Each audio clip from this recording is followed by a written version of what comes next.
We're back with David and Jason. Jason, this is what happened, to your point. This is Saturday in Southern California.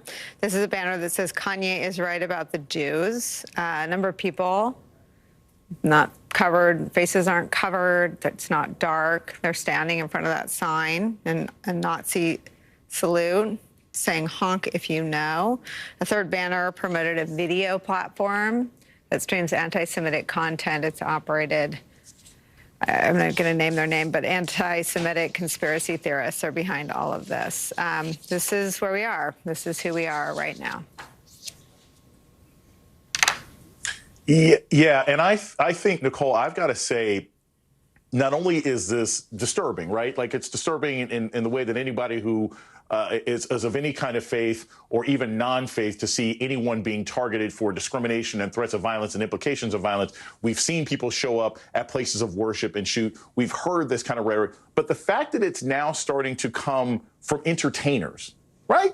And that people are platforming this. Like, it's one thing to hear it from politicians, because one could argue that there are other people in that person's district who believe in their anti-Semitism, who believe in their racism, who believe in their homophobia. They may actually be speaking for other people. But this is someone who is merely an entertainer, and people are still volunteering to buy their product after they've decided that I'm going to go to war with large swaths of the American people. That's how dangerous this has become. That it used to be cute to hang out with Trump, and now it's something that people want to rally behind and engage in this sort of, again, proto-fascist behavior. And that's why we can't ever pretend that these things are on equal ground. The vast majority of Americans simply want to live their lives. Then you have about 35% who simply want to be authoritarians. This election is not the most important one in our lives. This is not Republicans versus Democrats. This is fascism versus a levee. This is the brick wall. This is the Maginot Line. This is the only thing that stands against these people absolutely taking away everybody's rights. And it's not rhetoric. And I'm sure Fox News is going to catch this and say that it's crazy, but it's true.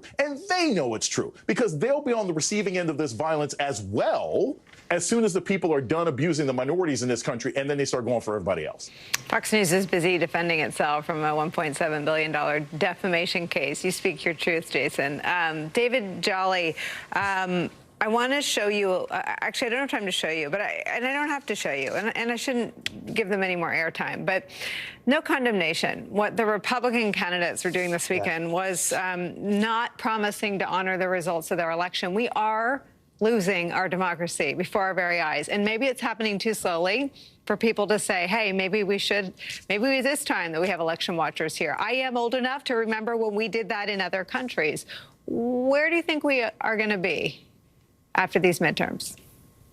Yeah, this is a bit of an existential moment. It's true. I mean, when a leading Republican candidate like Kari Lake says, I'm not going to accept the results if I lose, and when secretaries of state across the country on the Republican side of the ticket are going to basically hold hostage the 24 presidential election, that is something you see in other countries, but it has become mainstream for Republicans. And it goes to this issue of racism and anti-Semitism and basic protection of democracy. The great shame on today's Republican Party is the unwillingness to condemn these narratives that have emerged and instead provide a permission structure for it.